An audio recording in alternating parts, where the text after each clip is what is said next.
migrants supplémentaires auront franchi la frontière allemande avant ce soir. Ils sont en Bavière, alors qu'en France, une majorité de Français se prononce contre l'accueil de migrants supplémentaires dans un sondage.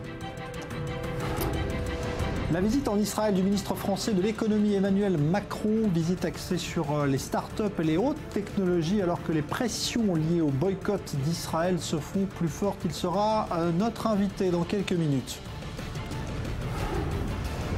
Jean-Marie Le Pen ne s'est finalement pas rendu à l'université d'été du Front National à Marseille comme il l'avait laissé entendre.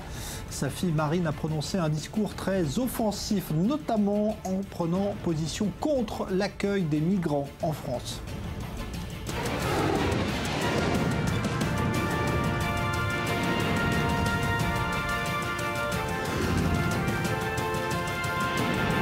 Le Grand Direct avec Jean-Charles Banou. Ils ont été plus de 7000 hier et ils seront plus de 10 000 pour cette seule journée de dimanche à franchir la frontière allemande. Le dossier des migrants qui continue d'accaparer les Européens avec des réactions très contrastées, notamment depuis la décision prise par plusieurs pays ce week-end, l'Allemagne et la Grande-Bretagne, d'accueillir des quotas de réfugiés syriens. En Allemagne, ce sont même des scènes de réfugiés accueillis par des applaudissements à leur arrivée en gare qui ont marqué le week-end, alors que des milliers continuent de transiter par la Hongrie. Myriam Aman. Ils sont heureux et soulagés. Ces migrants sont arrivés en Allemagne ce week-end après un long périple. Bien, je me sens bien. En sécurité, enfin. On a réussi.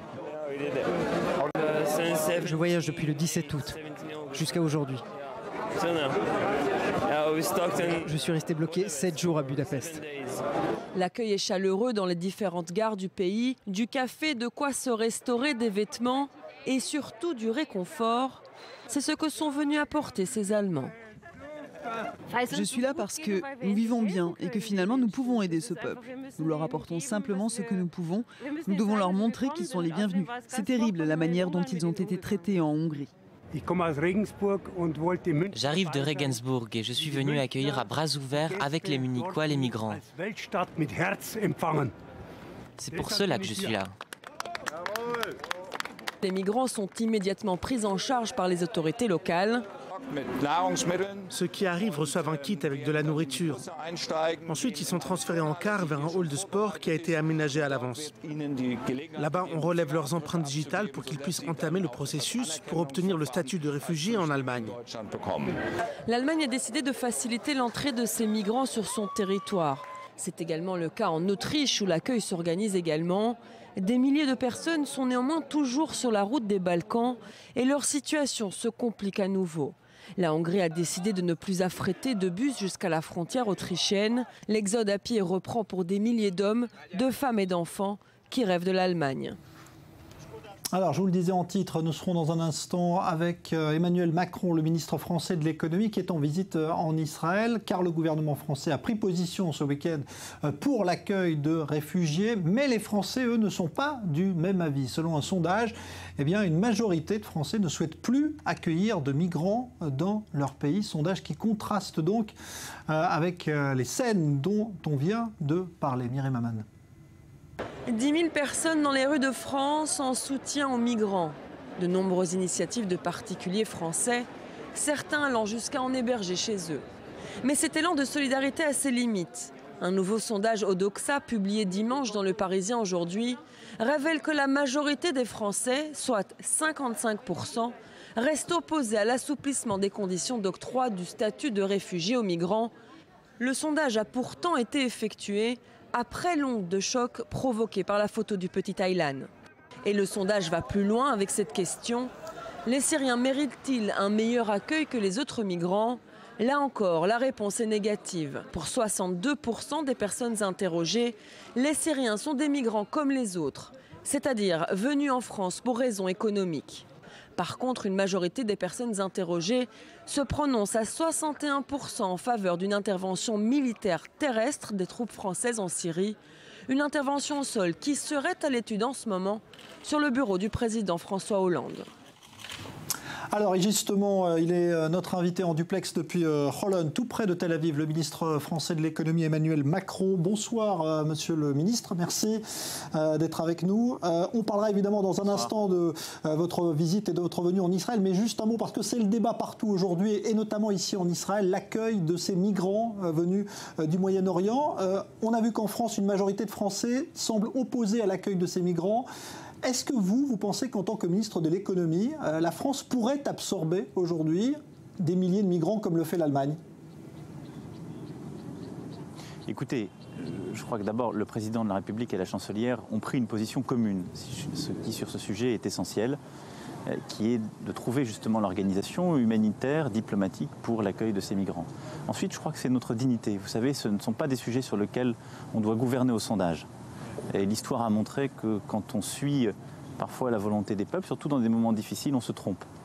Et je crois que c'est la dignité de l'ensemble de nos pays, en particulier de la France, d'être là aussi à la hauteur des événements.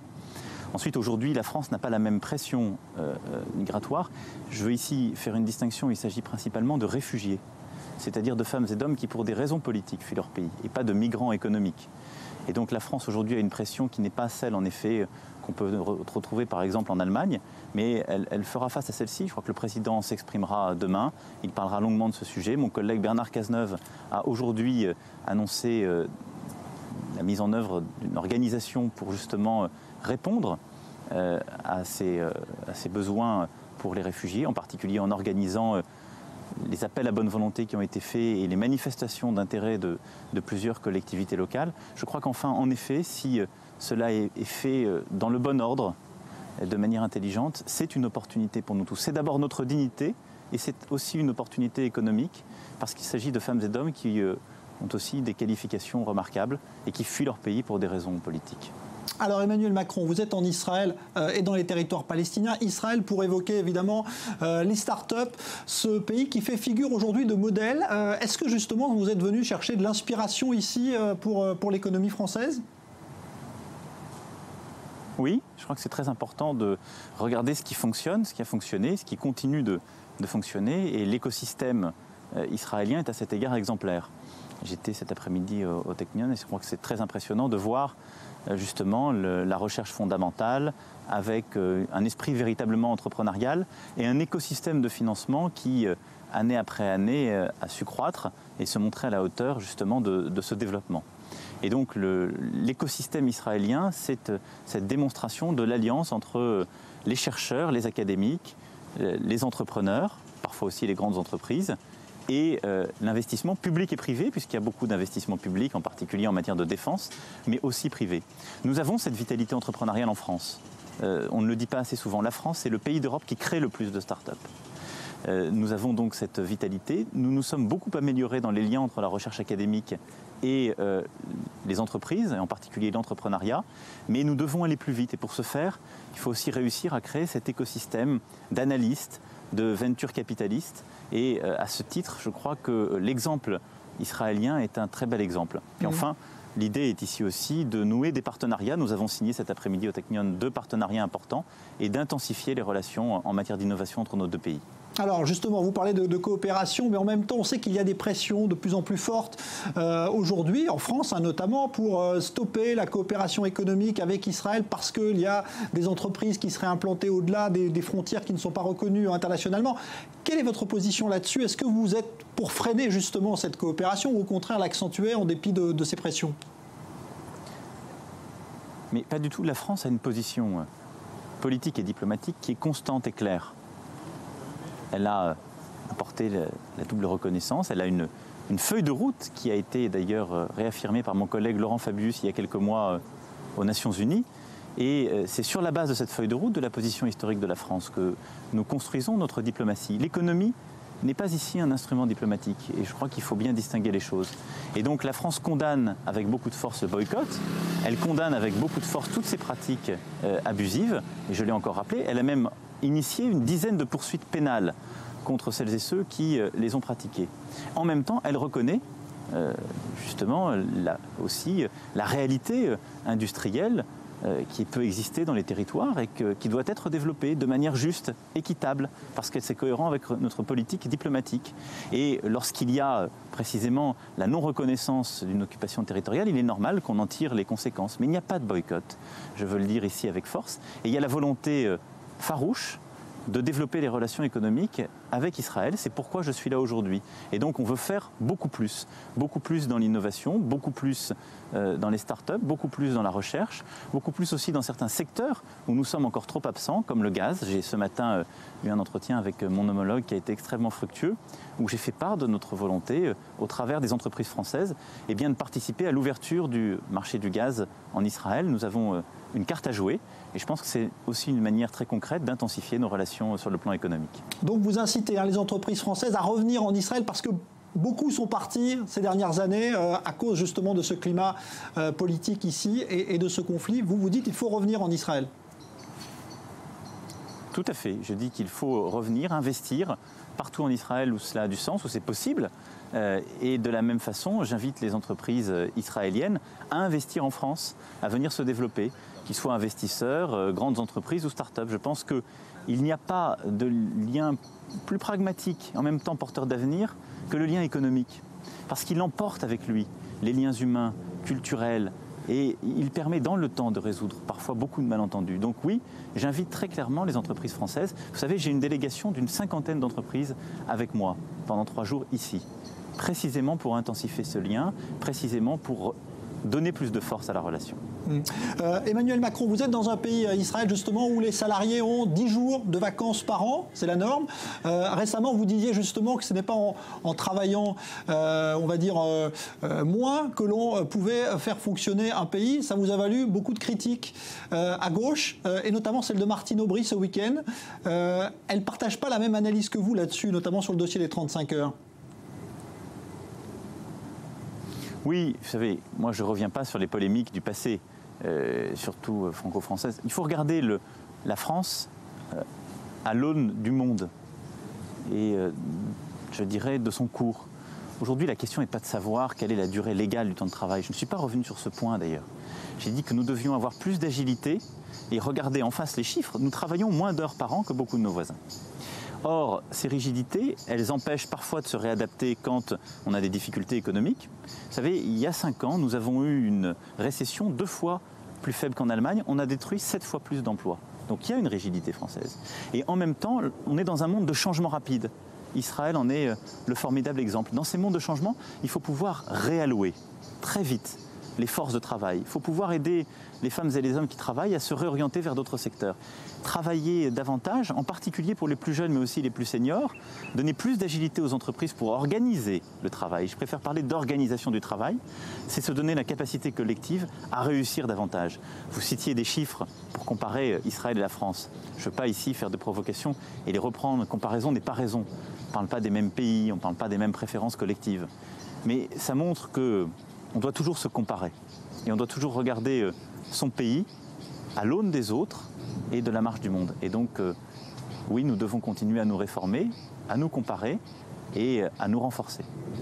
En dépit donc des critiques, vous continuerez à déréglementer l'économie comme vous l'avez fait dans votre première loi. On vous dit que vous avez une deuxième loi en préparation là-dessus.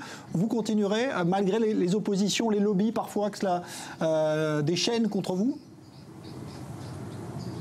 Mais écoute, je ne suis pas au gouvernement pour répondre aux lobbies ou plaire. Je suis là avec un mandat clair qui m'a été donné par le président de la République et le Premier ministre, qui est non pas de déréglementer, parce que ce terme parfois est ambigu, de déverrouiller, moi je dirais les choses. Il y a des règles inutiles qu'on a parfois accumulées dans certains secteurs qui bloquent la capacité à entreprendre, à innover, à bouger. Eh bien, quand on enlève ces règles, quand on les simplifie, quand on permet d'aller plus vite, on aide celles et ceux qui ont l'énergie d'entreprendre, de faire, de travailler. C'est ça mon objectif, parce qu'il y a une énergie en France, vous savez, qui est formidable. Sur le terrain, et j'y vais très souvent, plusieurs fois par semaine, eh bien, on la sent, cette énergie. Et elle est très différente de ce que vous pouvez voir à distance, de ce que la presse relate ou de ce que parfois les corps intermédiaires laissent traduire. Il y a une énergie, il faut la libérer parce qu'il y a une volonté de faire, d'aller de l'avant. Vous évoquiez le temps de travail et un sondage est sorti il y a 2 jours en France qui montrait l'importance du travail pour les Français et la conscience qu'ils ont justement de cette nécessité de réformer. Donc oui, en tout cas pour le temps qui m'est imparti et en fonction de la volonté du président et du Premier ministre, je réformerai jusqu'au dernier quart d'heure. Eh bien voilà qui est dit. Merci Emmanuel Macron, ministre de l'économie. Merci d'avoir été en duplex avec nous depuis Holon. Bonne continuation donc puisque vous êtes en Israël et dans les territoires palestiniens pour 2 jours. Merci d'avoir été notre invité. Merci et bonne soirée. Alors en Israël, le débat a également été ouvert ce week-end par la gauche travailliste qui a demandé au Premier ministre Netanyahou d'accueillir des réfugiés syriens. Refus catégorique de Netanyahou qui au contraire annonce aujourd'hui le début de la construction d'une barrière de sécurité le long de la frontière est d'Israël. Joseph Emmanuel. Quand l'Europe ouvre ses frontières aux migrants, Israël les ferme. Le Premier ministre israélien est venu ce dimanche à la frontière avec la Jordanie pour poser la première pierre d'un mur qui devient donc le 4e mur entre Israël et ses voisins. L'objectif est assumé, ne pas se laisser submerger par les réfugiés syriens. Israël n'est pas indifférent à la tragédie humaine des réfugiés venus de Syrie et d'Afrique. Nous nous sommes déjà occupés avec dévouement d'environ 1000 blessés syriens. Nous discutons avec les chefs d'État africains des programmes d'aide, mais Israël est un petit pays, un très petit pays. Nous sommes dans l'obligation de contrôler nos frontières. Israël s'était déjà vu dans l'obligation de contrôler ses frontières. En 2013, une clôture électronique de 240 km de long était érigée à la frontière avec l'Égypte. Un ouvrage qui réduisait quasiment à 0 le nombre de migrants africains passant par le Sinaï égyptien. Plus de 50 000 étaient auparavant venus, essentiellement d'Érythrée et du Soudan, mais tous en Israël ne partagent pas ce réflexe sécuritaire. Le chef de l'opposition, Yitzhak Herzog, a appelé samedi l'État hébreu à accueillir des réfugiés de Syrie et pour ceux, il convoque la mémoire de la fuite des Juifs au cours des conflits passés. Une déclaration qui résonne comme un séisme en Israël.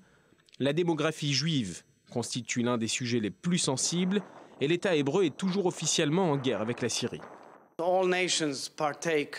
Toutes les nations doivent prendre part à l'accueil de réfugiés, y compris Israël, une petite partie, et montrer que nous ne restons pas assis, cachés, que nous sommes impliqués dans un effort humanitaire, totalement impliqués dans les soins de nombreux blessés syriens. Mais je crois que nous devrions accueillir aussi des réfugiés syriens. De son côté, le président palestinien veut ouvrir les portes de la Cisjordanie à ces réfugiés syriens. Mahmoud Abbas a exhorté l'ONU à faire pression sur Israël pour laisser entrer un demi-million de réfugiés syriens. Un geste humanitaire que beaucoup en Israël voient comme une autre façon de faire la guerre par la démographie. Ils ajoutent que l'autorité palestinienne ne s'est à aucun moment manifestée quand les camps de réfugiés palestiniens, dont Yarmouk près de Damas, ont été le théâtre d'affrontements et de bombardements violents de la part des forces de Bachar el-Assad. Depuis le début de la guerre civile syrienne, plus de 240 000 personnes sont mortes. La moitié de la population syrienne est en fuite, soit près de 10 millions de personnes. Alors on va s'arrêter à la fois sur cette clôture et nouvelles frontières donc érigées par Israël, mais aussi sur cette polémique politique. Dror Even-Sapir, bonsoir, analyste politique donc sur i24 News. D'abord, la position très assumée de Netanyahou sur les migrants. Il n'a pas peur finalement de détonner, c'est non. Oui, c'est non, c'est un refus catégorique. Et puis, c'est pas seulement des paroles. Il s'est rendu sur place avec son ministre de la Défense, Moshe Ya'alon, sur place, c'est-à-dire tout à fait au sud du pays, à l'extrême sud de la frontière entre Israël et la Jordanie, pour montrer à quel point il soutenait les travaux d'édification de cette clôture qui va séparer physiquement Israël de la Jordanie et qui est censée empêcher des infiltrations. Alors, l'argument, c'est celui de ne pas se laisser submerger par d'éventuelles vagues de migrants, mais il est surtout sécuritaire. Et là-dessus, on sait à quel point Benjamin Netanyahou est quelqu'un qui est à l'écoute de la population israélienne. On sait à quel point c'est un grand amateur de sondage. Il sait que les Israéliens, majoritairement d'ailleurs, tout comme les Allemands, tout comme les Français, tout comme la plupart des Européens, sont plutôt hostiles à l'accueil de nombreux réfugiés venus de Syrie, venus d'Irak. Donc il sait qu'avec ce genre de propos très, très fermes, et en se rendant sur place, sur la frontière israélo-jordanienne, en fait, il répond aux attentes de la population israélienne. L'argument sécuritaire, c'est un argument central. Puis on sait que la population syrienne est une population qui est considérée en Israël comme étant très hostile à Israël. Et puis là-dessus se greffe la crainte que des réfugiés palestiniens en fait en profitent pour mettre en œuvre le fameux droit au retour d'une manière. C'est ce que veut faire Abbas en faisant revenir justement des réfugiés palestiniens. Abbas demande à ce que des réfugiés palestiniens reviennent en Cisjordanie, pas en Israël même, mais l'arrivée de réfugiés palestiniens en Cisjordanie peut être considérée comme une menace sécuritaire par Benyamin Netanyahou et pas seulement dans l'opposition. Yair Lapid, le centriste, s'est déclaré contre l'accueil de réfugiés syriens en Israël en évoquant justement cet argument du droit au retour, du retour de réfugiés palestiniens. Alors justement, quelle est la démarche poursuivie par Herzog, le chef de l'opposition? C'est un coup politique ou bien est-ce qu'il y a un vrai mouvement en Israël quand même d'ouverture, d'accueil de ces réfugiés? Non, pour l'instant, il n'y a pas de mouvement populaire qui demande à ce que les autorités israéliennes accueillent des réfugiés en provenance de Syrie. Alors on peut peut-être accorder à Yitzhak Herzog le bénéfice du doute et lui prêter des intentions éthiques. Peut-être que c'est pour lui une véritable question de principe. Mais si on y réfléchit bien, Jean-Charles, on peut tout de même parvenir à la conclusion qu'Yitzhak Herzog soigne son image d'homme d'État, d'homme d'État potentiel, soigne sa stature de leader international. Yitzhak Herzog n'a pas renoncé à parvenir le jour venu aux plus hautes fonctions en Israël et à remplacer Benyamin Netanyahou au poste de Premier ministre. Et pour cela, il a besoin d'acquérir une crédibilité internationale, même si les appels à l'accueil de réfugiés encore une fois, ne correspondent pas vraiment à ce que veut la population israélienne, ni même l'électorat travailliste, l'électorat d'Yitzhak Herzog. Et d'ailleurs, c'est intéressant parce que dans l'entourage d'Herzog, on a répondu à la critique qui venait de Benyamin Netanyahou et à des critiques plus virulentes encore exprimées par certains des dirigeants de Likoud, le parti du Premier ministre. Avec deux types d'arguments. Un argument pragmatique. Il ne s'agit pas d'accueillir un nombre illimité de réfugiés, un nombre au contraire limité, contrôlé, quelques centaines de personnes seulement, peut-être 1 millier ou 2.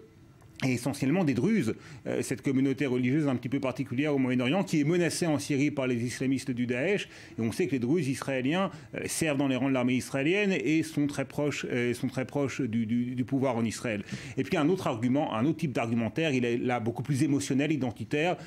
Rappeler le souvenir du statut de réfugié des Juifs après la Seconde Guerre mondiale. Et dans l'entourage d'Herzog, on dit Netanyahou a oublié ce qu'est qu'être juif. Et puis un autre argument, rappeler que Menachem Begin, leader de la droite israélienne, Premier ministre à la fin des années 70, avait accueilli plusieurs centaines de boat people originaires du Vietnam.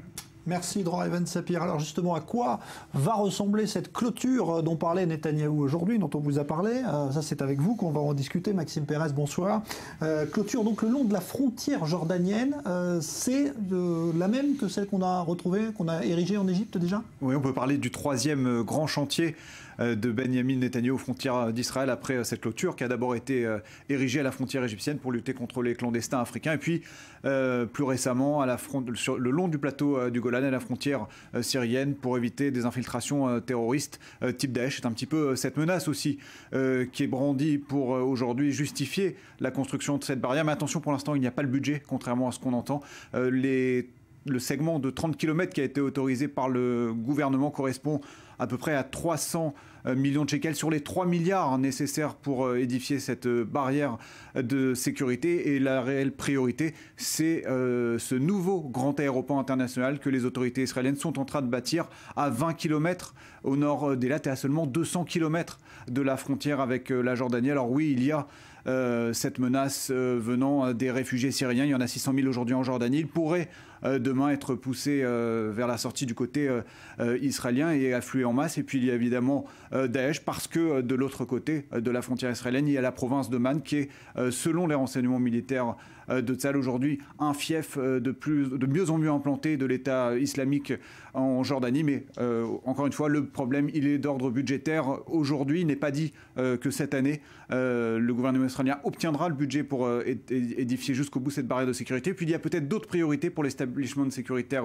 israélien. Tout à l'heure, le ministère de la Défense a annoncé la mise au point d'un tout nouveau système capable de détecter les tunnels à la frontière de Gaza. C'est une nouvelle extrêmement importante pour la sécurité des habitants du sud d'Israël. Sauf que là aussi, le ministère de la Défense réclame 1 milliard de shekels pour pouvoir déployer ce système. Alors vous voyez, il va falloir faire des choix du côté du gouvernement. Merci Maxime Pérez, Dror Even Sapir. Au Maroc, les élections locales qui se sont tenues ce week-end ont marqué l'implantation durable du parti islamiste qui est sorti vainqueur de ce scrutin, et ce à quelques mois des élections législatives, signe de l'importance donc que prend ce mouvement dans le royaume. Myriam Aman. Les islamistes marocains ont gagné leur pari. Après 4 années au gouvernement, ils remportent les élections locales, les premières au suffrage universel direct. Ils arrivent ainsi en tête au régional en remportant des régions importantes comme Rabat, Casablanca ou encore Marrakech. Le parti de la justice et du développement n'arrive qu'à la 3e place au municipal, mais est la seule formation à tripler son score de 2009.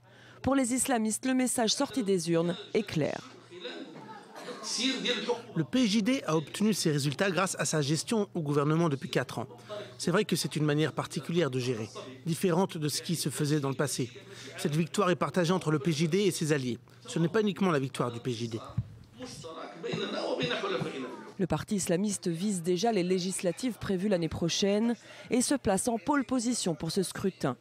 Mais le PJD devra compter avec un adversaire déterminé et coriace, le parti Authenticité et Modernité, la formation libérale fondée par l'un des conseillers du roi Mohamed VI. Moi, personnellement, ma lecture est très simple et je l'ai toujours dit. Le PJD a un projet politique et un projet social qui a une interprétation spéciale de l'islam.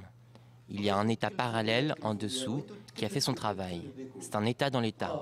Il travaille dans l'ombre et son projet ne se limite pas au Maroc, mais s'étend partout. Le véritable test se fera donc en 2016, d'autant que ces élections locales de vendredi n'ont pas rencontré le succès escompté. Seuls 53% des Marocains se sont rendus aux urnes, un taux de participation à peine plus élevé qu'en 2009. Les images terribles d'un drame lors d'un rallye automobile en Espagne. C'était hier soir la voiture d'un concurrent qui a quitté la route et fauché plusieurs spectateurs qui étaient massés donc pour suivre la course. Le bilan est très lourd, 6 morts, dont une femme enceinte et 20 blessés. Cela se passe dans la région de la Corogne, dans le nord-ouest de l'Espagne.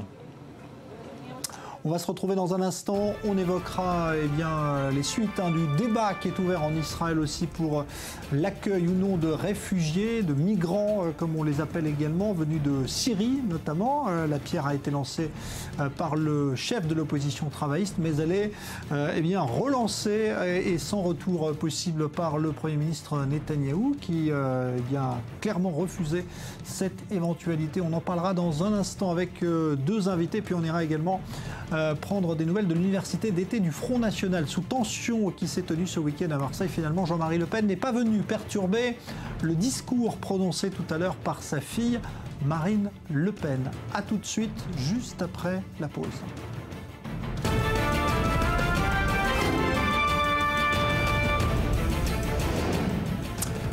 Migrants supplémentaires ont franchi ce soir la frontière allemande en une seule journée. En France, un sondage montre qu'une majorité de Français se prononce contre l'accueil de migrants supplémentaires, tel que l'a pourtant annoncé le gouvernement.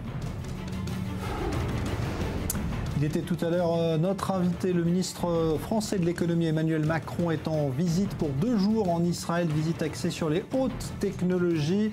Alors que les pressions se font plus fortes pour un boycott d'Israël lié au conflit palestinien en France.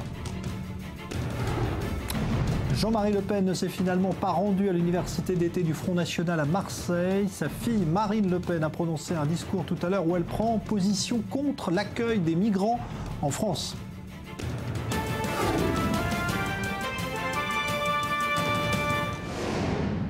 Alors justement, quel geste, quelle position adopter face donc à ces flots de migrants que l'on observe à travers l'Europe. Tout à l'heure encore, un bateau contenant une centaine de migrants venus du Liban. Il y avait à la fois des Syriens et des Palestiniens du Liban, a été secouru par la marine chypriote alors qu'il était en difficulté. L'Église aujourd'hui a aussi décidé de faire un geste spectaculaire. C'est le pape François qui a demandé à chaque chapelle en Europe d'accueillir au moins un réfugié et sa famille. Et le Vatican va même donner l'exemple. Steve Jourdain. Comme chaque dimanche matin, la place Saint-Pierre est bondée. Fidèles et touristes attendent la prière de l'Angélus. Le pape François s'avance d'un ton grave, mais c'est à l'Europe qu'il entend s'adresser.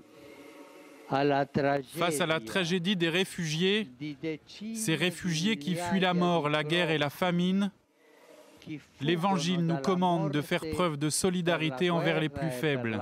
La déclaration est bien accueillie par la foule, mais foin de principe, c'est à l'action concrète qu'appelle le souverain pontife.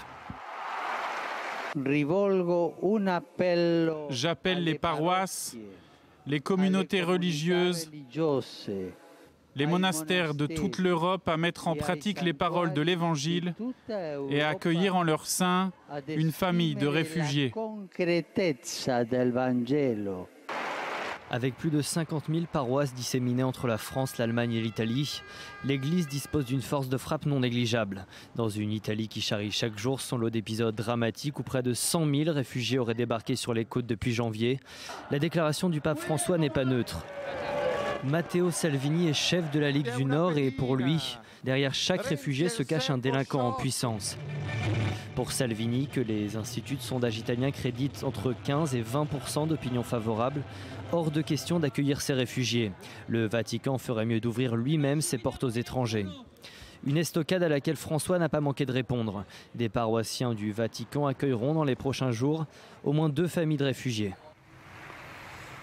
Alors le débat donc sur l'accueil de ces migrants est ouvert partout, on le sait, en Europe, aussi en Israël, on en parlait tout à l'heure, on va en reparler à présent. Bonsoir Jean-Marc Lilling, vous êtes avocat, vous êtes spécialisé justement dans le droit d'asile auprès de l'association ASAF, l'aide aux réfugiés. Bonsoir à vous Amir Weitman, vous êtes membre du Likoud, économiste. Alors, on a vu qu'aujourd'hui Benjamin Netanyahou a pris une position très claire en réponse à ce que demandait Yitzhak Herzog, à savoir l'accueil de réfugiés syriens. Pas question, a dit Netanyahou, pour vous aussi c'est une proposition qui était inacceptable pour Israël? C'était complètement inacceptable. Je suis très, très satisfait évidemment de la position du Premier ministre. C'est une position qui d'ailleurs est simplement une position de bon sens, pour la simple et bonne raison qu'on nous l'oublie un petit peu, mais enfin les Syriens la Syrie est tout de même un pays ennemi d'Israël.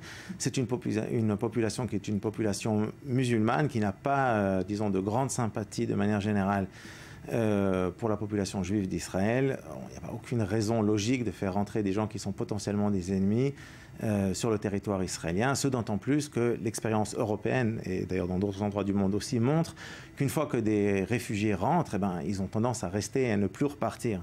Or, Israël a déjà des problèmes, on le sait, significatifs en termes de balance démographique entre les Juifs et les Arabes. On n'a pas besoin de rendre le problème encore pire que ce qu'il n'est déjà maintenant.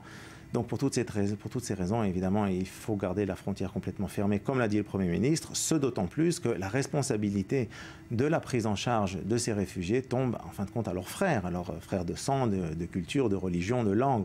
Les Arabes, en particulier les Arabes du Golfe, qui sont tous des multimilliardaires, qui ont de la place, qui n'ont aucune raison de ne pas les prendre, ou alors en Égypte, ou alors dans d'autres pays. Il n'y a absolument aucune raison de faire tomber cette histoire sur Israël, qui n'a vraiment pas besoin de ça. Alors Jean-Marc Lilling, est-ce que vous partagez cet avis? Parce qu'on a vu qu'il y avait un débat ouvert en Israël. Ce n'est pas forcément l'avis de la globalité de la population. Quel est votre sentiment à vous? D'abord, je ne serais pas vraiment opposé à ce que dit M. Weitman, dans la mesure où, dans un premier temps, même si dans l'hypothèse on pourrait en accueillir certains, pour l'instant ils ne sont pas en train vraiment de frapper à notre porte, tout simplement du fait qu'en effet, pendant des années, les Syriens ont été les ennemis d'Israël, et aujourd'hui ils n'ont pas forcément une très très bonne opinion d'Israël. Donc ceux qui savent plus ou moins qu'on est un État démocratique, qu'il y a ici un accueil, en tout cas pour les malades dans les hôpitaux, sont venus frapper à notre porte et on les a reçus. Plus de 1000 personnes qui ont été traitées dans les hôpitaux israéliens. Donc la question syrienne, c'est une question hypothétique. Il n'en coûte pas grand-chose au chef de l'opposition, Yitzhak Herzog. C'est de la démagogie, à votre avis, ce qu'il a fait là? C'est gentil, c'est bien, c'est une gentille expression d'intention. Peut-être si un jour il est Premier ministre, on lui donnera des bons points parce qu'il a été humanitaire dans son attitude, mais il lui en coûte pas grand-chose. Cela dit, la gauche ni la droite, encore moins la droite à la Knesset, ne fait grand-chose pour l'accueil des demandeurs d'asile et réfugiés qui sont déjà en Israël. Et là, il y a un vrai problème. La gauche ne fait rien et ne dit rien, à part le Meretz. Et bon, on connaît la politique du Likoud et des gouvernements en place ces derniers temps, surtout des derniers ministres de l'Intérieur, qui ne font rien ni pour donner un accès juste à une procédure d'asile qui reconnaîtrait ou ne reconnaîtrait pas les demandeurs d'asile africains qui sont déjà en Israël, et leur donnent pas les protections, et en fait leur rendent la vie dure, impossible, pour qu'ils choisissent, soi-disant de leur propre volonté, de retourner dans leur pays. Alors, encore une fois, avant de se préoccuper de questions théoriques, réfugiés syriens, commençons à nous préoccuper de ceux qui sont déjà là. On parle de 45 000 demandeurs d'asile africains qui auraient droit à un traitement beaucoup plus favorable en Israël. Ça veut dire qu'Israël est fermé finalement à toute immigration qui ne serait pas choisie, c'est ça ? J'espère bien. Il n'y a absolument aucune raison d'avoir une immigration non choisie. Je pense que les 45 000 personnes qui sont là, alors qu'on ne les a pas invitées, devraient repartir d'où ils viennent. Et ce temps qu'on a dû en fait dépenser beaucoup d'argent aussi pour créer un mur et tout, ils devraient même payer pour ça. Il n'y a absolument aucune raison qu'ils soient là. Ils sont là, personne ne les a invités.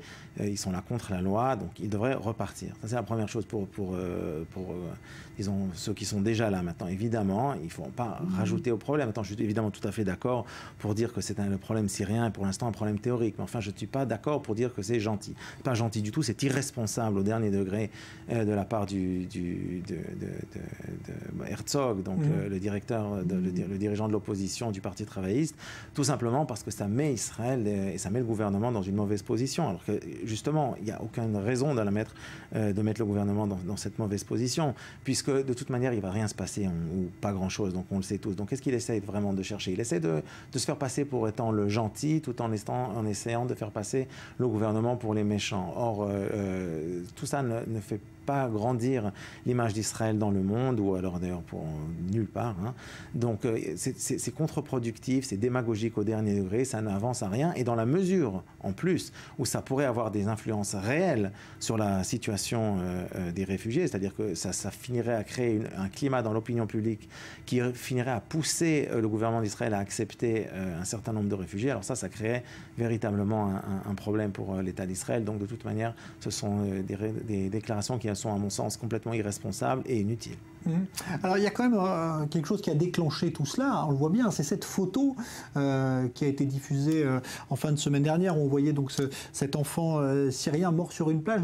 Ça a eu une résonance, on va dire, partout en Europe. On a vu que des pays comme la Grande-Bretagne, qui étaient plutôt fermés, ont ouvert immédiatement leurs portes, les Allemands aussi, en France également, pareil. Et en Israël, vous pensez que c'est là-dessus aussi qu'Herzog a réagi, il a voulu lui aussi montrer qu'il était sensible à cette photo qui a sensibilisé tout le monde. Il faut des images comme ça, Jean-Marc Téling, pour que les consciences se réveillent ? D'abord, c'est dramatique qu'il faille des images comme celle-là pour réveiller les consciences. Et puis, on sait très bien que dans une semaine, cette image-là sera reprise ou remplacée par une autre. Et donc, de toute façon, la conscience du monde par rapport à des demandeurs d'asile qui ont de droits, selon les conventions internationales signées notamment par Israël, pas de demander l'asile, d'aller dans les pays et alors éventuellement, si on ne fait pas confiance qu'ils sont en effet des réfugiés, au moins d'avoir accès à une procédure. On ne doit pas attendre du monde que les réfugiés viennent frapper sur notre porte pour leur accorder au moins un accueil, quitte à vérifier leurs demandes si elles sont valables ou non. Ce que j'aimerais dire aussi, c'est quand même, j'ai entendu M. Netanyahou, le Premier ministre, dire tout à l'heure que nous n'avions pas de place pour des réfugiés.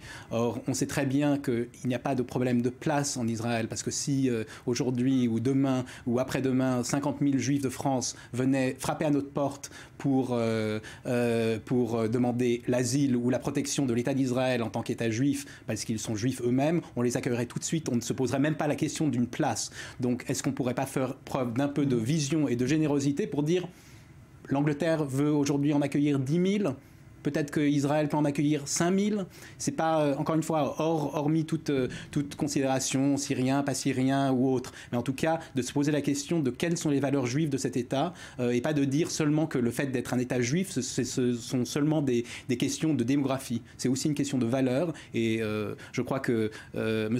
Weizmann, autant que moi, sait que les valeurs juives comprennent aussi l'aide aux plus menacés et aux réfugiés. Alors, c'est vrai qu'on a souvent avancé ces derniers jours à l'argument de dire que les Juifs eux-mêmes, à une époque, ont aussi été des réfugiés, ils ont cherché l'asile et qu'on ne leur a pas toujours accordé. Est-ce qu'à votre avis, ça donne aujourd'hui, ça doit donner une autre responsabilité à Israël ? Absolument pas, parce qu'il faut quand même faire la différence entre le suicide national, ce qui est grosso modo la direction qui est proposée là, en l'occurrence, et l'aide aux prochains. De nouveau, on n'a pas affaire à des réfugiés quelconque, on va dire. Pour prendre un exemple qui serait beaucoup plus approprié, on pourrait parler de l'exemple des années 70, à l'époque il y avait les boat people du Vietnam. Alors là, le Premier ministre Begin avait dit en effet qu'Israël avait un devoir d'accueillir des gens et de ne pas les laisser mourir en haute mer. Et donc Israël avait fait un geste et avait accueilli en tout cas quelques centaines, peut-être même un petit peu plus, je crois, de réfugiés. Donc ça, ce sont des gens qui n'ont rien contre Israël, qui sont des vrais réfugiés. C'est des gens qu'en effet, si des circonstances tragiques venaient à leur survenir, alors je suis en effet d'accord pour dire qu'il faudrait faire un effort. Mais là, on n'a pas affaire à des gens qui viennent d'un pays quelconque et en guerre et qui doivent survivre. On a affaire à une population qui nous est hostile. Ce sont des gens qui sont hostiles, ce sont des Arabes musulmans syriens qui ont grandi dans un pays en guerre en Israël depuis la création de l'État d'Israël, qui sont passés par un système éducatif qui leur a enseigné qu'Israël, grosso modo, c'est le grand Satan, ou le petit Satan, passons. Et d'ailleurs, c'est pour la raison pour laquelle d'ailleurs ils ne viennent pas tous, parce qu'ils sont tellement convaincus qu'Israël, en effet, est un pays où ils vont se faire massacrer, que ils ne viennent pas. Tant mieux de ce point de vue-là. Mais ce que je veux dire, c'est que si on devait se retrouver avec des gens comme ça sur notre territoire, ce ne sont pas des gens qui pourraient ici s'intégrer ou vivre avec nous, avec la majorité juive de ce pays, en bonne intelligence et en paix. Ce sont des gens qui créeraient des problèmes. Donc on n'a pas besoin de se créer des problèmes, on n'a pas besoin de faire un pas vers le suicide national. Ça, c'est pour dire les choses extrêmement crûment. Ce d'autant plus, il ne faut quand même pas oublier qu'Israël est au milieu du Moyen-Orient, qui est une région majoritairement arabo-musulmane, et donc il y a suffisamment de pays arabo-musulmans autour de nous qui doivent prendre leurs responsabilités. Et si nous devons faire aujourd'hui quelque chose de concret pour aider ces populations, c'est pas seulement Israël, c'est simplement toute la communauté internationale, c'est imposer, autant que faire se peut, mais c'est imposer aux pays arabes tels que l'Arabie Saoudite, tels que les pays du Golfe, tels que d'autres pays comme ça, qui sont des pays qui ont des réserves pétrolifères extrêmement conséquentes, comme on le sait, qui sont des pays très riches, de prendre leur part dans l'accueil des réfugiés, que pour l'instant, ils n'ont pas fait du tout. Alors que c'est leur responsabilité, il s'agit tout de même de leurs frères. Donc ça, ce sont des choses qu'on peut faire, y compris par des pressions diplomatico-économico-militaires, pour leur faire comprendre qu'ils doivent faire un geste. Voilà, ça, ce sont des choses qu'on peut faire. Mais ouvrir les frontières à des gens qui sont nos ennemis, franchement, non, pas du tout. Oui. Il y a une spécificité pour Israël, à votre avis, dont il faut tenir compte, effectivement, dans le fait qu'on ne puisse pas accueillir de réfugiés ici, comparé à d'autres pays ? Je crois qu'il y a une spécificité, et d'ailleurs le gouvernement l'a très bien compris, parce que pour éviter de parler des réfugiés, qui est un terme qui nous touche, qui touche notre cœur, touche nos pensées, le gouvernement ici préfère de parler d'infiltrés. Aujourd'hui, il y a ce nouveau terme d'infiltrés économiques qui n'existait pas dans le lexique auparavant, mais enfin les Israéliens ont inventé ce mot. Donc des infiltrés économiques pour empêcher le public israélien de faire preuve de sollicitude envers des réfugiés. Parce que des réfugiés, les Israéliens feraient très vite preuve de sollicitude envers des réfugiés, même peut-être syriens, et même peut-être musulmans et arabo-musulmans, parce que la souffrance est la souffrance, le danger de mort est un danger de mort, et encore une fois, autant de par notre histoire et de par nos valeurs, celles de la Torah, de nos textes et de notre histoire, oui, je crois qu'il y a une spécificité israélienne et juive qui devrait faire qu'on soit avoir plus de répondants et plus de générosité. Alors en tout cas, la réponse a été claire de la part de Netanyahou aujourd'hui. Je voulais qu'on élargisse juste un instant sur l'Europe aujourd'hui, parce qu'on voit bien qu'il y a une multitude de réponses qui sont apportées aujourd'hui. L'Allemagne, pourquoi l'Allemagne d'abord, à votre avis, aujourd'hui, qui veut en accueillir le plus, et qui est d'ailleurs la destination prisée par ces migrants ? Tout simplement, je pense que le poids de l'histoire, justement, pèse sur la politique allemande de manière indéniable.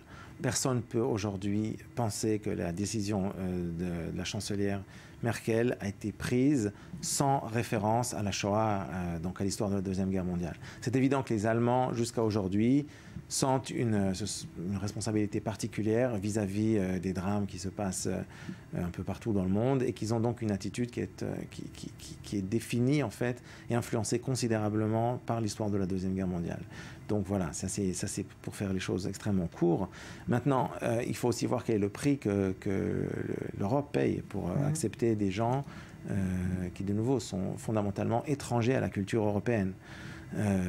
On le voit aujourd'hui, on le sait aujourd'hui, que ce soit en France, en Belgique, en Allemagne, en Italie, enfin un peu partout en Europe occidentale, il y a des énormes minorités arabo-musulmanes qui sont en croissance permanente du point de vue justement démographique, Et ces gens, très souvent, pas toujours évidemment, mais très souvent, ne s'intègrent pas au sein de la culture et de la population européenne existante. Alors c'est en fait ça qui est la cause de la renaissance depuis maintenant déjà 20 ou 30 ans des mouvements d'extrême droite en Europe, de l'extrême droite populiste, parce que tout simplement les gens qui habitent en Europe ne se sentent plus chez eux, ils se sentent en fait sous attaque par une société, par une culture qui leur est étrangère. Alors c'est extrêmement malsain. C'est extrêmement malsain d'être dans une situation où les gens qui sont dans leur pays d'origine ne se sentent plus à la maison, parce que historiquement c'est dans ce genre de cas que justement il y a la violence qui naît.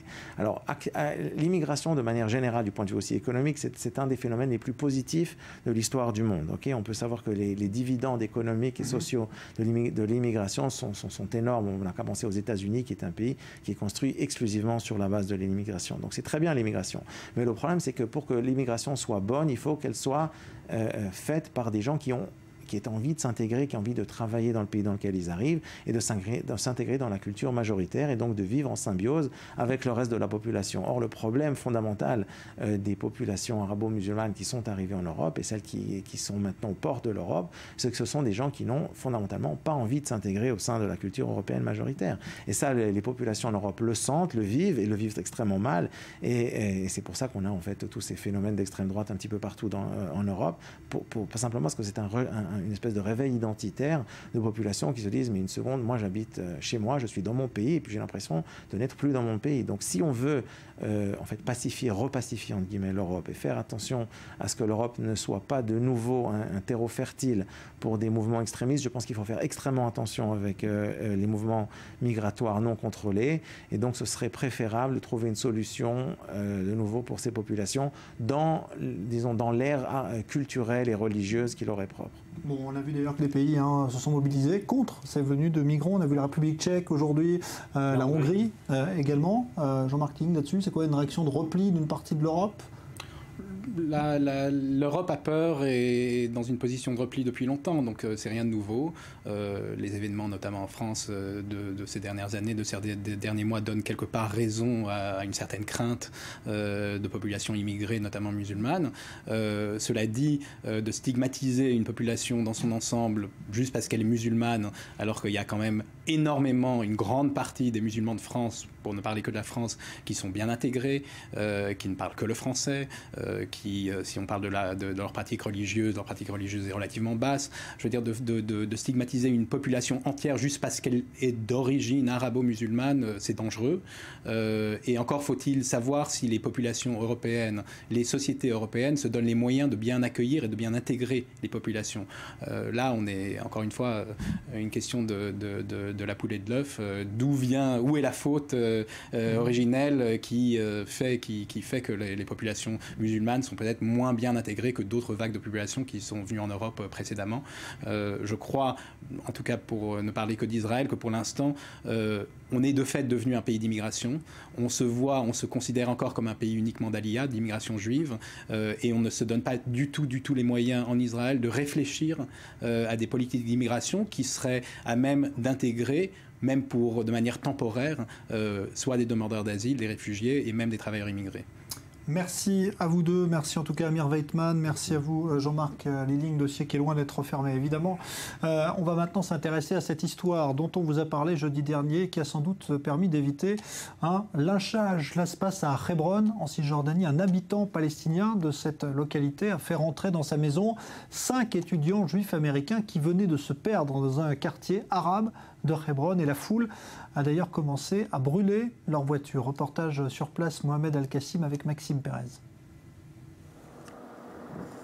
De retour d'une excursion à la mer Morte, 5 touristes américains, des juifs ultra-orthodoxes, décident de s'arrêter au caveau des patriarches à Hébron.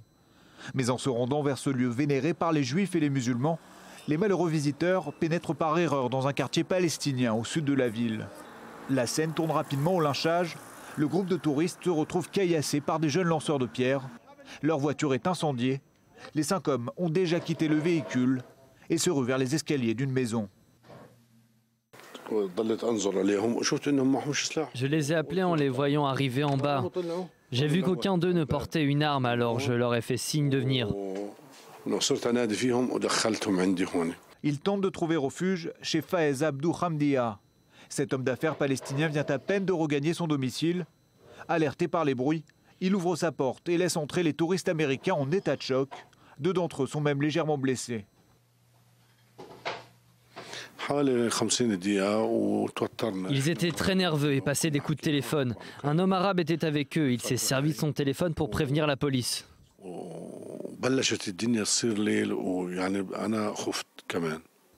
Abou Hamdia prévient immédiatement l'armée israélienne. Il doit s'y prendre à plusieurs reprises pour les obtenir et surtout pour les convaincre, car à l'autre bout du fil, personne ne le croit.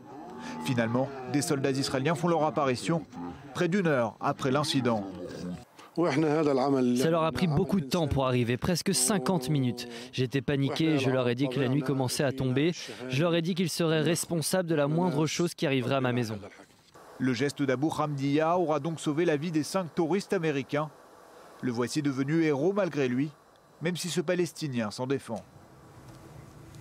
La journée s'annonçait tendue à Marseille lors de la clôture de l'université d'été du Front National. Crainte de voir Jean-Marie Le Pen tenter de rentrer à l'intérieur de l'événement alors qu'il a été exclu du FN et qu'il a même manifesté l'intention de créer son propre parti désormais. Finalement, eh bien, Le Pen, père, n'est pas venu. Léa Volbert.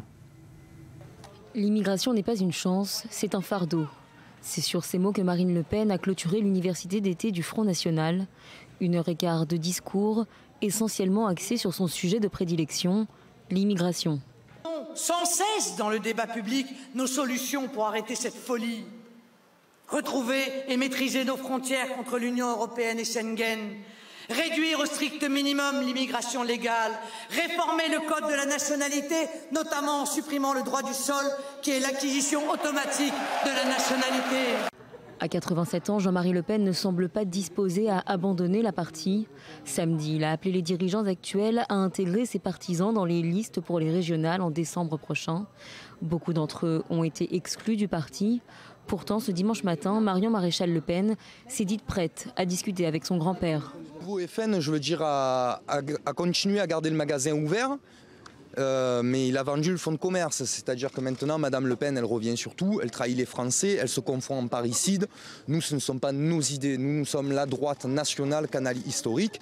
S'il a finalement renoncé à perturber l'université d'été du FN, à laquelle il n'était pas convié, l'ancien président du Front National n'a pour autant pas manqué de se faire remarquer.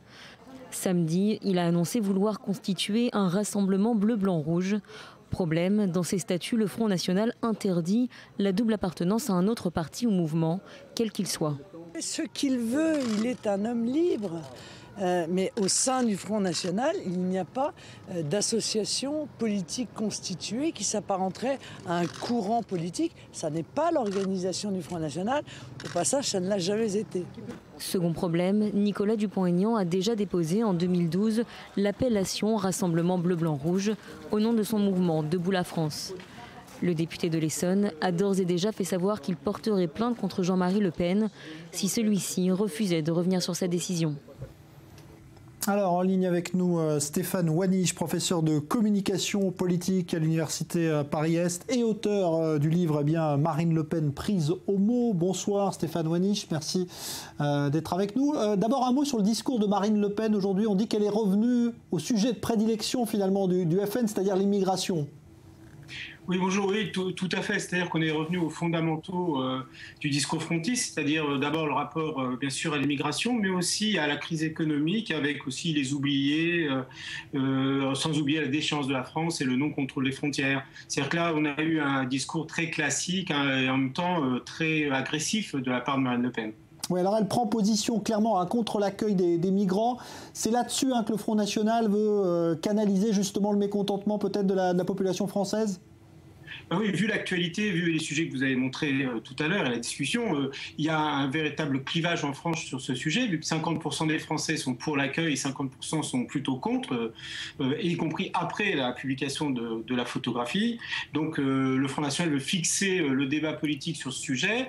Vu l'impréparation de l'Europe sur l'immigration, pour une part, on a laissé faire quand même beaucoup de choses. Et puis il y a les élections régionales qui approchent début décembre. Et donc si on pouvait faire l'élection là-dessus, ça serait tout bénéfice bénéfice pour le Front National, en effet. Bon, un mot sur la querelle avec Jean-Marie Le Pen qui, on va dire, n'a pas atteint peut-être les incidents qu'on craignait aujourd'hui, mais il continue de vouloir perturber la carrière de sa fille.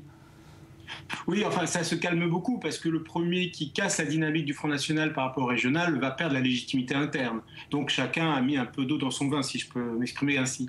En revanche, pour le problème de Jean-Marie Le Pen, c'est d'exister, y compris que son courant idéologique existe, y compris après lui. Et là, j'ai l'impression qu'il y a quand même de sérieuses discussions avec sa petite fille pour sauvegarder, je dirais, l'idéologie traditionnelle du Front National. Merci beaucoup Stéphane Wany. Je rappelle donc que vous êtes professeur de communication politique et que vous avez écrit ce livre, hein, Marine Le Pen, prise au mot, on va le voir à l'écran, qui bien donc consiste à décrypter le discours de Marine Le Pen. C'est publié aux éditions du Seuil. On va se retrouver, nous, bien, dans une dizaine de minutes pour évoquer, 30 ans après l'affaire du Rainbow Warrior, bien, les excuses publiques faites par l'un des agents secrets français impliqués donc, dans le dynamitage de ce navire de Greenpeace qui avait causé la mort d'un photographe. On en parle juste après les infos. Dans un instant, Sarah Gaudron, nouveau point complet sur l'actualité. À tout à l'heure.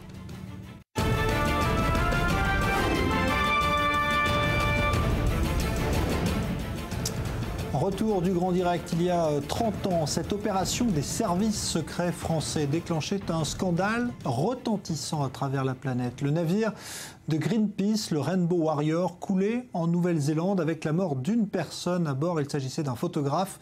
Eh bien, 30 ans après, l'un des agents impliqués dans cette opération, c'est notamment celui qui a posé l'explosif sur le bateau, vient de demander pour la première fois pardon après avoir commis cet acte. Océane Nicole. C'était il y a 30 ans, le 10 juillet 1985, des agents français coulent le Rainbow Warrior, un navire reconverti par Greenpeace pour perturber les essais nucléaires français dans le Pacifique. Le bateau coule dans le port d'Auckland en Nouvelle-Zélande, avec à son bord Fernando Pereira, un photographe de 35 ans qui ne survivra pas au naufrage. 30 ans que cet ex-agent de la DGSE chargé de poser la bombe sur le Rainbow Warrior culpabilise. J'ai pensé que c'était quand même une occasion pour moi d'exprimer à la fois mes profonds regrets et d'exprimer mes excuses. D'abord à la famille de Fernando Pereira, notamment sa fille Marelle et sa famille, pour ce que j'appelle moi une mort accidentelle et ce que eux estiment être un assassinat. Je voulais aussi m'excuser auprès des membres de Greenpeace qui étaient à bord du Rainbow Warrior cette nuit-là.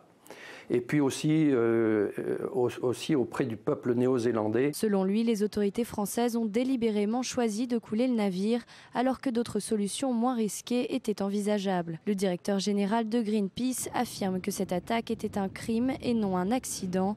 Ce dernier dénonce la mort d'un innocent au nom d'une raison d'État. Quant à Jean-Luc Kister, il ne comprend toujours pas la volonté du gouvernement de neutraliser le bateau. On lui aurait dit que Greenpeace était infiltré par les services soviétiques du KGB. Pour nous, les gens de Greenpeace étaient des fauteurs de troubles un peu sympathiques, engagés certes, mais pas vraiment dangereux, quoi. Donc on se demandait pourquoi Greenpeace ? On comprenait qu'on nous fasse sauter des bateaux de Kadhafi qui menaient des attentats, etc., comme ça a été le cas en 80, mais Greenpeace, c'était vraiment étonnant. Après l'incident, Paris avait versé des indemnités et les essais atomiques avaient cessé en 1996. Pour l'ex-agent, un mystère demeure, la part de l'implication du président François Mitterrand, alors en fonction. Voilà donc les derniers secrets livrés par l'affaire Greenpeace 30 ans après. C'est assez exceptionnel. On va en parler avec un spécialiste du renseignement, ancien agent de la DGSE, Pierre Martinet. Bonsoir. Merci d'être en direct avec nous. Vous avez écrit Service Action, un agent sort de l'ombre. C'est vous-même qui vous exprimez donc aux éditions J'ai lu. D'abord, comment vous trouvez cette démarche c'est assez inhabituel quand même de voir un agent secret présenter ses excuses comme cela, même 30 ans après. Ça vous choque, ça vous étonne ? Ni l'un ni l'autre. Moi, je respecte sa démarche. En revanche, je pense que depuis toutes ces années, la mort de cette personne était un poids pour lui. Maintenant, c'est un dommage collatéral d'une mission qui a mal tourné.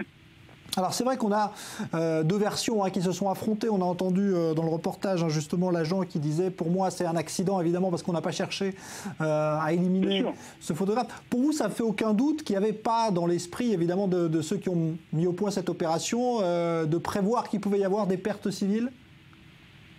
Dans toute opération, il y a ce qu'on appelle les canons conformes. Et ce malheureux photographe qui a été tué est retourné dans le bateau après la première petite explosion qui devait faire sortir toutes les personnes du bateau. Et malheureusement, il s'est trouvé là quand il y a eu la deuxième explosion. C'est tout à fait regrettable, mais encore une fois, l'opération, c'était pas une opération homicide, c'était une opération Arma qui visait à couler un bateau. Et ce décès n'était pas du tout prévu dans l'opération, et c'est pour moi un dommage collatéral. C'est un accident et non pas un attentat, un assassinat. Cette opération a été qualifiée de fiasco très vite lorsqu'elle a eu lieu. Est-ce que quand on est justement dans le milieu du renseignement comme vous, on trouve que c'est un fiasco vraiment, ou est-ce que c'est une exagération médiatique selon vous? Le mot fiasco, ça ne veut pas dire grand-chose. Ça traite les gens d'amateurs alors que les gens des services ne sont pas des amateurs. Dans toute opération, il peut y avoir des canons conformes qui n'ont pas été prévus. Et là, en l'occurrence, encore une fois, le terrain n'a pas été écouté par les donneurs d'ordre, c'est-à-dire nos politiques, puisque dès le départ, ils ne voulaient pas couler le bateau. Les gens du terrain avaient juste prévu une avarie qui pouvait être aussi efficace. Et les politiques étaient pressés. Ils ont été obligés de couler le bateau en hiver. Il y a eu plein de détails qui ont fait que ça à la suite de cette opération, ça a été très vite. Mais pour moi, le vrai fiasco dans cette affaire, c'est le lâchage des noms des agents, les noms réels des agents ont été balancés en clair par nos politiques de l'époque, par le gouvernement de Laurent Fabius à l'époque, et ça, aucun gouvernement dans le monde ne l'a fait et ne le fera, sauf nous. C'est ça le véritable fiasco selon moi. Oui, c'est-à-dire qu'on avait livré effectivement les noms des agents, certains qui ont été arrêtés sur place, qui ont été jugés d'ailleurs.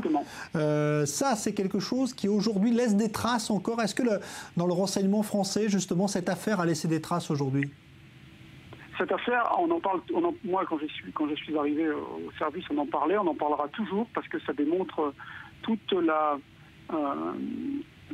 les zones qui sont les zones d'ombre entre les politiques qui donnent les ordres et les services, parce que encore une fois, c'est un service secret est aux ordres des politiques. Il faut bien comprendre que la décision de couler le bateau, c'est pas le service action qui l'a décidé, mais les politiques. Et encore une fois, les services dans le monde agissent de façon illégale. Donc tout ce que font les services, c'est illégal. On parle uniquement des échecs, mais il y a énormément de missions qui sont réussies et qui sont pas révélées. Pour revenir au témoignage justement de cet agent qui parle aujourd'hui 30 ans après, qui présente ses excuses, c'est quelqu'un qui, on le voit, est marqué par ce qu'il a commis, par ce qu'il a vécu. On est préparé à ce genre de situation quand on rentre dans cette profession. On sait qu'on peut avoir quand même à tuer des individus, mais là, c'est le fait que ça n'ait pas marché qui fait que pour lui c'est quelque chose de très lourd à porter. Alors je pense que effectivement c'est une le poids de ce mort, de ce photographe qui a été tué lors de l'opération a dû être trop lourd à porter. Et ça, c'est une démarche personnelle. Et je respecte absolument sa démarche et je peux comprendre sa démarche. J'ai moi-même entendu certains agents partir à la retraite une personne m'a dit, quand je me regarde dans la glace, je me crache dessus. Donc c'est très compliqué et c'est très difficile de se mettre à sa place. Et moi, je pense que son geste aujourd'hui doit être respecté. Et puis, s'il avait envie de s'exprimer, c'est tout à son honneur. Et je pense que ça peut servir aussi, tout ce qu'on fait, ça peut servir aux futurs agents ou aux agents qui viennent de quitter les services. Merci beaucoup pour cet éclairage, Pierre Martinet. Je rappelle que vous êtes vous-même ancien agent de la DGSE et que vous avez publié ce livre « Service Action, un agent sort de l'ombre » dans lequel donc, vous racontez vous-même votre expérience, publiée aux éditions J'ai lu. On va le revoir à l'écran. Et merci en tout cas donc, pour ce témoignage 30 ans après l'affaire du Rainbow Warrior. Le mouvement de grève dans les écoles arabes chrétiennes d'Israël ne faiblit pas. En colère pour réclamer plus de crédit à l'État d'Israël, les responsables de ces écoles et les parents d'élèves ont manifesté aujourd'hui à Jérusalem. Ils sont en grève depuis le début de la rentrée scolaire, il y a une semaine. Et le mouvement pourrait même s'étendre demain aux écoles musulmanes d'Israël. Joseph Emmanuel. C'est par milliers qu'ils viennent réclamer au Premier ministre israélien de l'argent. Plus de fonds publics pour les 33 000 élèves des écoles chrétiennes d'Israël. Les manifestants, drapeau du Vatican en main, affirment que ces écoles reçoivent moins d'un tiers des crédits alloués aux écoles juives. Et le coupable, selon eux, est Naftali Bennett, le nouveau ministre de l'Éducation. Depuis plusieurs semaines, l'enseignement chrétien et les autorités israéliennes se livrent à un véritable bras de fer et certains bousculent le Premier ministre en jouant de la comparaison. Vous savez combien le peuple juif a souffert d'injustice dans le monde entier. Je vous exhorte à ne pas faire ici la même chose à notre minorité. Vous vous plaignez à chaque injustice contre les Juifs qui se passe dans le monde. Mais ici, dans l'État juif, vous nous traitez de manière injuste.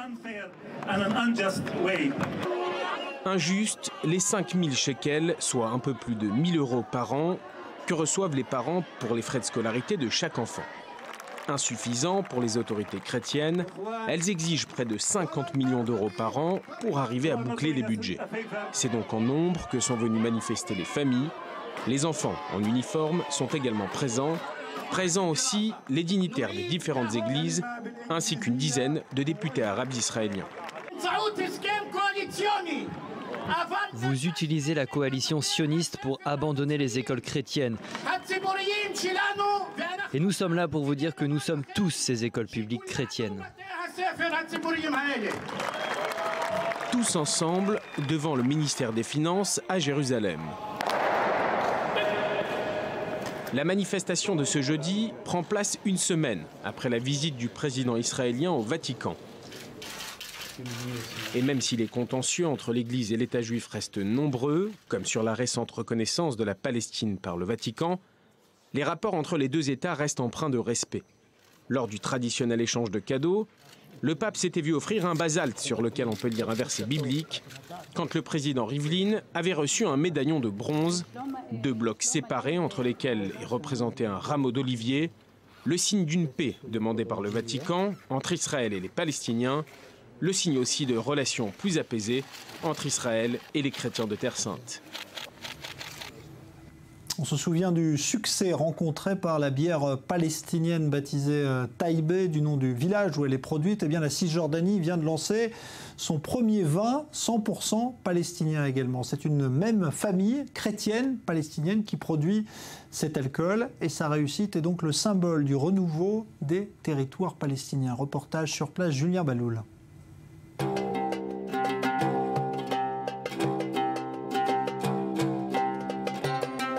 Amateurs de vin nouveau, notez l'adresse dans vos carnets. Taïbé cherche à conquérir le marché. La ville palestinienne située au nord de Ramallah a été rendue célèbre dans le passé par la famille Khouri qui a créé la bière de Taïbé en 1994. Près de 2 décennies plus tard, Canaan, le jeune prodige de la famille, diplômé de Harvard, s'est lancé dans la production viticole. Je suis de Taïbé, j'ai vécu ici toute ma vie. J'ai étudié aux États-Unis pendant 4 ans, je suis revenu il y a 2 ans et j'ai lancé cette affaire avec ma famille. C'est la seule production de vin en Palestine. Nous pensions qu'il était temps de créer un vin palestinien de qualité. Depuis 20 ans, nous avons réussi à produire de la bière de qualité, mais je pensais que concevoir du vin était plus excitant et intéressant. Je suis tombé amoureux du processus de création du vin et j'ai donc décidé de me lancer.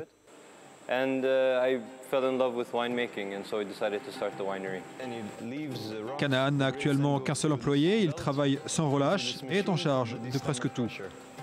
De la conception du vin, bien entendu, ainsi que du site internet en passant par les posters et le ménage. Mais Canaan ne se plaint pas et montre fièrement ses installations. Nous faisons venir notre raisin depuis les villes de Birzeit et Aboud, à 20 minutes d'ici. Nous prévoyons d'utiliser à terme du raisin local, mais cela prendra du temps avant d'y parvenir. Au cours de la fermentation, nous sortons le vin de ces bacs par le bas et nous le réinsérons par le haut. Le but est de nous assurer que le jus est bien mélangé avec la peau et les pépins pour absorber la couleur et le tanin, ce qui donne au vin sa complexité et sa saveur. Ceux qui aiment le vin le savent, une bonne cuvée ne se boit pas le jour même, il faut la laisser mûrir. Pour cette phase, Canaan a choisi des fûts de France. Après ces explications techniques, l'étape la plus intéressante de la visite est arrivée, goûter le premier et unique vin palestinien. L'entreprise familiale Khouri a bien démarré, mais Canaan a les pieds sur terre et est conscient des difficultés. Il sait qu'il faudra être patient avant qu'elle ne soit rentable. Aujourd'hui, son principal défi est l'extension de ses exportations, notamment vers Israël. Plusieurs boutiques israéliennes vendent déjà ces bouteilles, mais la situation politique et les tensions sécuritaires compliquent souvent les échanges commerciaux. Et pour terminer, extrait de l'interview exclusive accordée demain au Culture Mag de Valérie Abécassis par le cinéaste israélien Amos Gitaï, qui prépare un film sur l'assassinat d'Yitzhak Rabin. Ça va être un film qui va faire beaucoup parler, bien évidemment. Qu'est-ce que vous avez voulu dire dans ce film? Parce que finalement, vous faites partie des plus grands réalisateurs israéliens et vous êtes probablement le seul, à ma connaissance, à avoir fait un film sur un héros national. Il n'y en a pas eu dans le cinéma israélien. Vous êtes le premier, à votre façon, mais vous êtes le premier. Qu'est-ce que vous avez voulu dire sur Yitzhak Rabin dans ce film? C'est pas tellement un rapport d'héroïsme, tu vois. Yitzhak Rabin, je crois qu'il était respecté par tout le monde, par son integrity. C'était un mec qui a dit la même chose qu'il a pensé. Et là, on a actuellement un régime des médias, des spins des médias. Alors, je crois que les raisons qu'il y a beaucoup de monde qui est déplacé pour effectivement être ici dans les funérailles de Rabin, parce qu'il a touché le cœur de tout le Moyen-Orient. Voilà, à voir demain dans le Culture Mag sur i24 News. Bonne soirée dans un instant. Nouveau point complet sur l'actualité avec Sarah Gaudron.